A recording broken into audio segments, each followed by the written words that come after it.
It was a morning like any other for Michael, a software engineer living in the vibrant city of Atlanta. The alarm went off at 6:30, as always, and Michael got up, following his meticulous morning routine.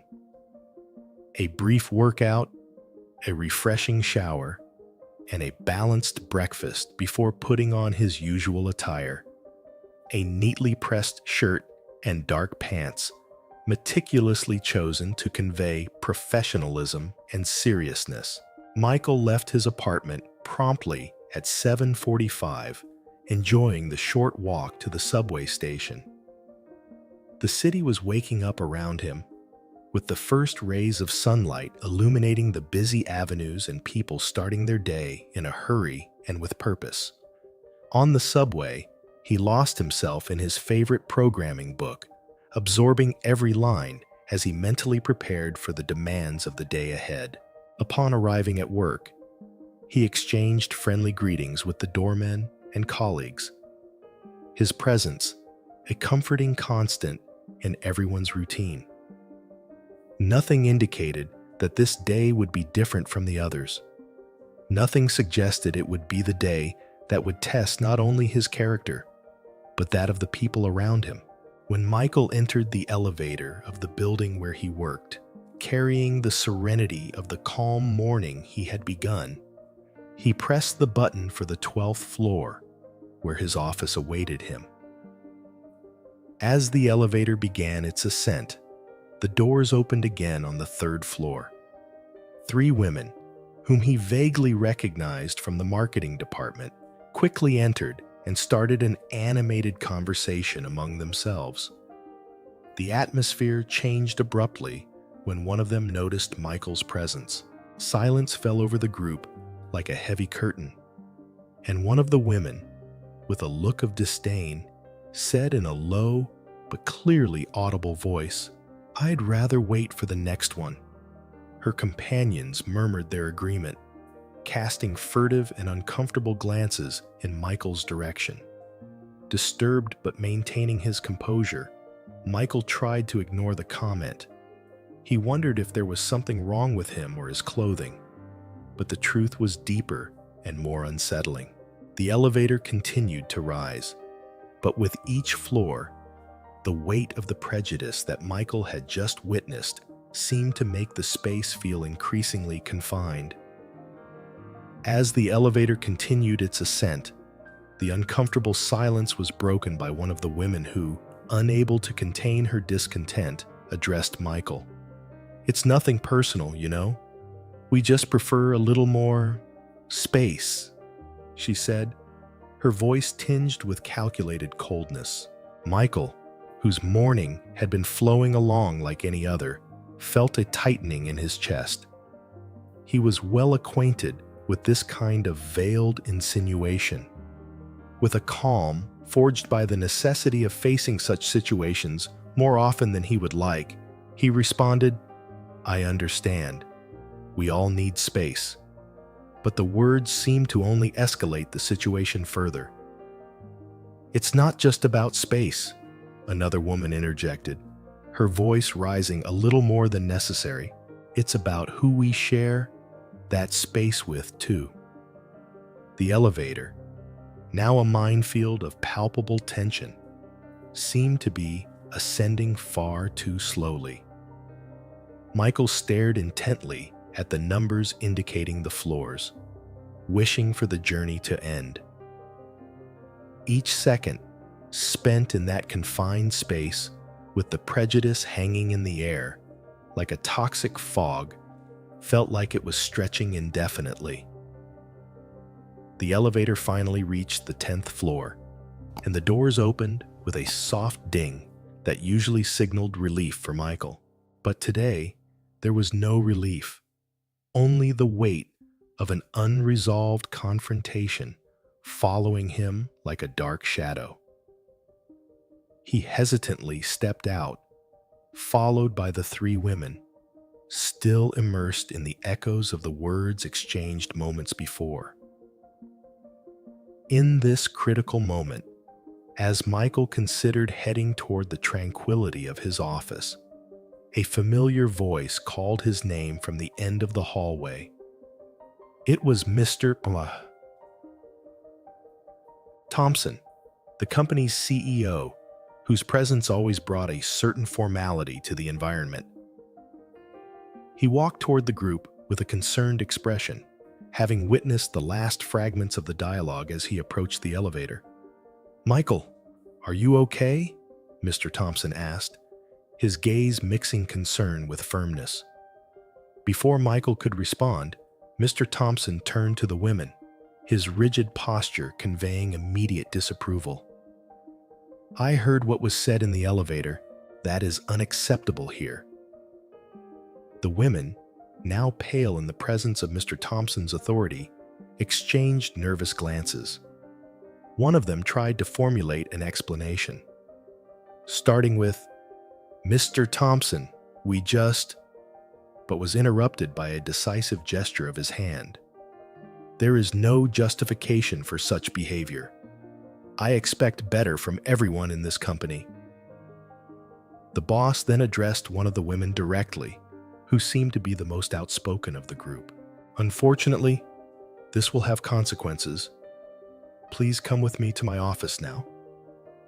His voice was calm, but the decision had already been made, and there was no room for further discussion. Michael watched, a mix of gratitude and discomfort in his eyes. Mr. Thompson's intervention was not only an immediate relief, but a sign that, at least in his workplace, there would be efforts to maintain an environment of respect and dignity. The elevator doors closed behind him, but the tension began to dissipate, giving way to a silent reflection on the importance of standing up for principles of equality and mutual respect. Inside Mr. Thompson's office, the atmosphere was tense. The three women sat before the director's large oak table, each trying to gauge the gravity of the situation they found themselves in. Mr. Thompson, after closing the door with a soft click, positioned himself behind his desk, looking directly at them with seriousness. "You know our company has a strict policy against any form of discrimination," Mr. Thompson began, his words clear and deliberate. "What happened today in the elevator goes against everything we value here. It is unacceptable." One of the women tried to intervene. "Mr. Thompson, it was a misunderstanding. We didn't mean to," but the director raised his hand, silencing her immediately. "The intentions may not have been malicious, but the impact of your actions speaks louder, and the impact was clearly harmful." He continued, explaining the consequences of such actions and how they reverberate beyond the walls of the elevator, affecting the culture of the company as a whole. "We need to maintain an environment where everyone feels safe and respected. Today, you failed in that." After a pause, he announced the decision he had made. "I will have to terminate your employment. I hope this serves as a reminder of the seriousness with which we treat these matters, and that, in the future, you reflect and learn from this incident."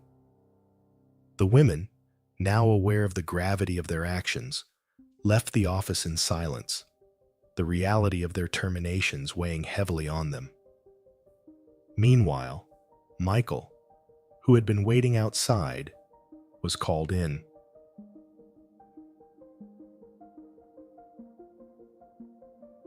Thompson, with a softer expression, looked at him with a mix of respect and compassion. "Michael, I'm sorry you had to go through this. We will ensure that nothing like this happens again. And if you're interested, there's an open position in your department that we would like you to consider." Michael sat down in front of Mr. Thompson's desk, still processing the rapid succession of events that had turned a typical day into a turning point in his career. The director, with a welcoming gesture, offered him a glass of water, which Michael accepted with a grateful nod. "I understand that what happened today was disturbing," Mr. Thompson said, starting the conversation with a calm and measured voice. "But I want you to know that the company stands by you. The position I mentioned is in the Technology Innovation Department, something I believe aligns perfectly with your skills." Michael, surprised and a bit skeptical, inquired about the responsibilities of the new role. Mr. Thompson detailed that the position involved leading a team in the development of new software platforms, something Michael had always been interested in, but never had the opportunity to explore deeply. "I see this as a chance to turn the page and start a new chapter here," Mr. Thompson continued. "You will have the opportunity to shape the future of the company with your ideas and leadership." The offer seemed like the perfect antidote to the morning's poison. Michael felt a mix of gratitude and excitement swell within him. The opportunity to move forward and make a significant difference in his area of passion was exactly what he needed to reaffirm his worth and belief in the workplace. After a deeper conversation about the details of the position and what would be expected of him, Michael left Mr. Thompson's office feeling valued and respected. The injustice of the morning had been confronted not only with words, but with concrete actions that promoted positive change, both for him and for the company's culture. In the days that followed the elevator incident and the offer of a new position, the office was abuzz with conversations about the changes. Michael observed discreetly as colleagues debated what had happened, many expressing surprise and support for Mr. Thompson's decision. He noticed, in the subtext of these conversations, a growing recognition of the importance of an inclusive work environment. At the same time, Michael found himself in a whirlwind of adapting to his new role. There were documents to review, a team to get to know, and projects to plan. Every step he took toward this new phase was accompanied by a sense of renewal and a weight of responsibility that he now carried. The respect he was beginning to receive from his new team members was palpable. Michael made it a point to be approachable, seeking to get to know each one individually, understanding their expectations and concerns. This approach not only helped solidify his position as a leader, but also demonstrated his dedication to fostering a workplace where mutual respect was the norm. However, it wasn't just within his team that the changes were evident. Throughout the company, there seemed to be a reflection on how situations like the one Michael faced could be avoided in the future. Workshops on diversity and inclusion began to be implemented, with active participation from senior management, emphasizing the commitment to change. Amidst these transformations, Michael felt a mix of relief and determination. He knew that the road ahead still had its challenges, but he also understood that his journey could inspire others not to accept the status quo of prejudice and discrimination. As he adapted to his new role, Michael also reflected on the importance of his response to adversity. His ability to maintain dignity and seek constructive solutions had, in a way, paved the way for progress not only in his career, but in the culture of the company as a whole. As Michael delved deeper into his new role at the company, The challenges of adapting to a different environment became evident. He was now in a more dynamic and innovative department, where expectations were high and the pace was fast. Each project brought an opportunity to showcase his value and leadership ability, but it also required him to quickly learn the nuances of technologies and methods that had not been part of his daily routine before. In his first weeks, Michael devoted extra hours at work, studying previous reports, familiarizing himself with the software tools his team used, and attending meetings that extended beyond business hours.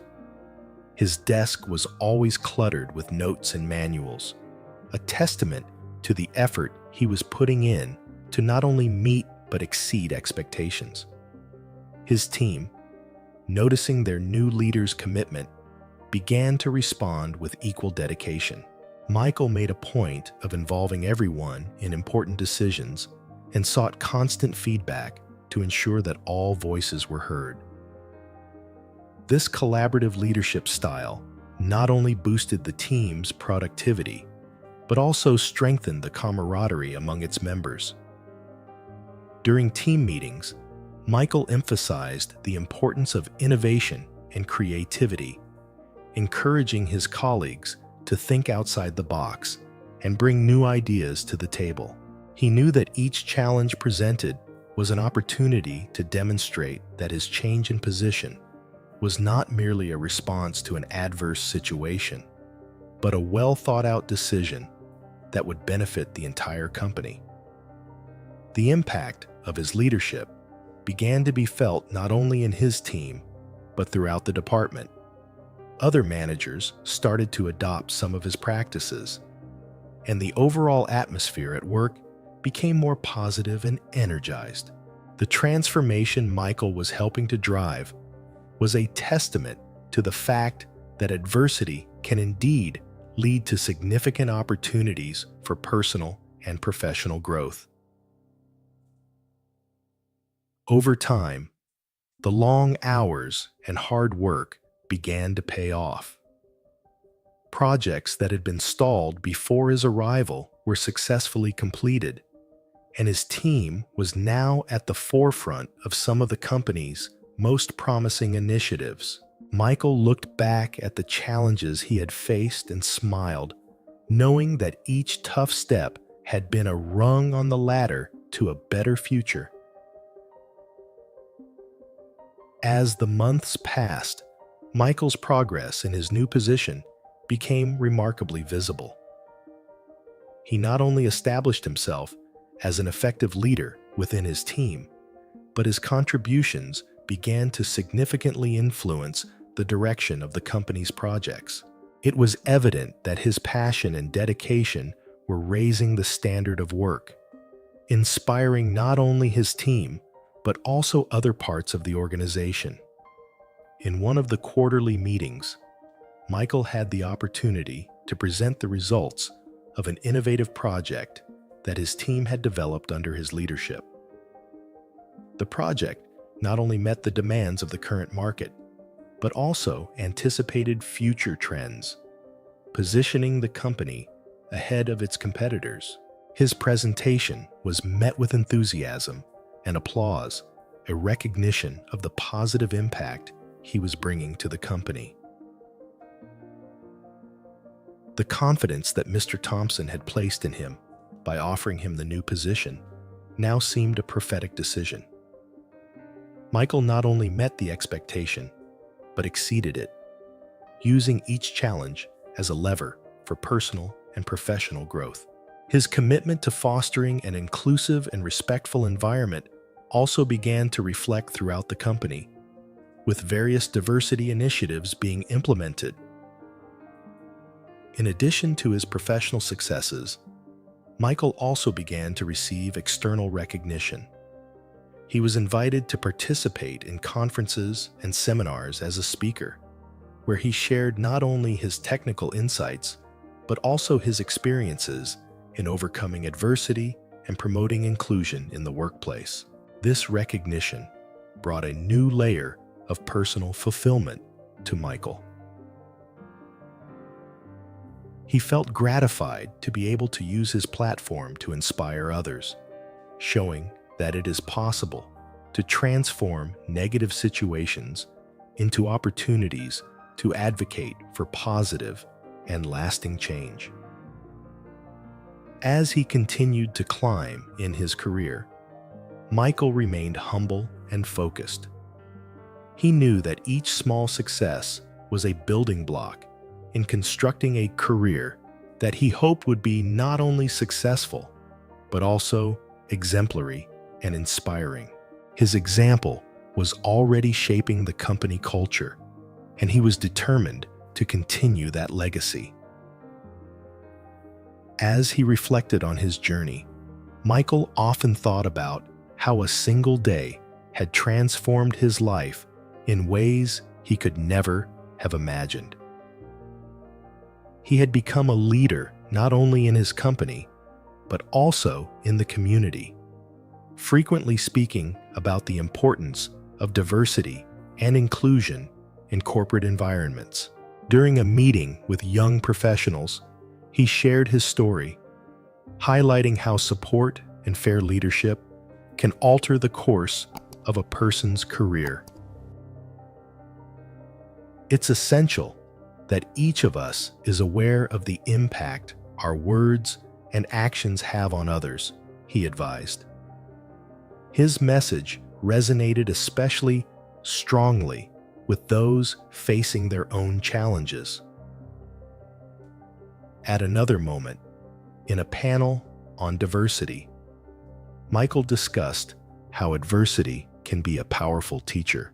I learned that leading with empathy and integrity not only builds better teams, but also creates an environment where everyone can thrive, he explained. His approach emphasized that respect and mutual understanding are key to any organizational success. At work, his innovative policies and practices continued to influence the company culture. Initiatives he had implemented, such as mentorship programs and workshops on unconscious bias, were showing positive results. The company not only saw an improvement in employee satisfaction, but also an increase in productivity and creativity. Beyond the corporate world, Michael was also involved in community activities, helping to educate young people about the realities of prejudice and the importance of combating discrimination in all its forms. He knew that changing a culture was an ongoing effort and was committed to being part of that change for a long time. Michael's story ended on a note of reflection and hope. He looked back, not only to see how far he had come, but to motivate others to follow a path of respect, integrity, and justice. Each day presented a new opportunity to make a difference, and Michael was determined to seize every one of them, perpetuating a legacy of positive change. As we reflect on Michael's journey, we see a vivid example of how courage and integrity can transform adversities into opportunities. Each of us faces moments of decision, where our choices can not only change our own lives, but also influence the culture around us. So, I ask you, what changes are you willing to make in your workplace or community to promote equality and justice? How can you use your position to make a difference? Inspired by Michael's story, I invite you to reflect on your own role in creating a more inclusive and respectful world. If each of us takes a positive step, together, we can build a society where diversity is celebrated and prejudice has no place. Don't forget to subscribe to the channel and turn on notifications to continue following stories that not only inform, but also inspire. And if you found value in this story, why not watch the videos that are popping up now on your screen? Each one offers new perspectives and insights that can enrich your journey. Together, we can make a difference. Shall we start today? Shall we start today?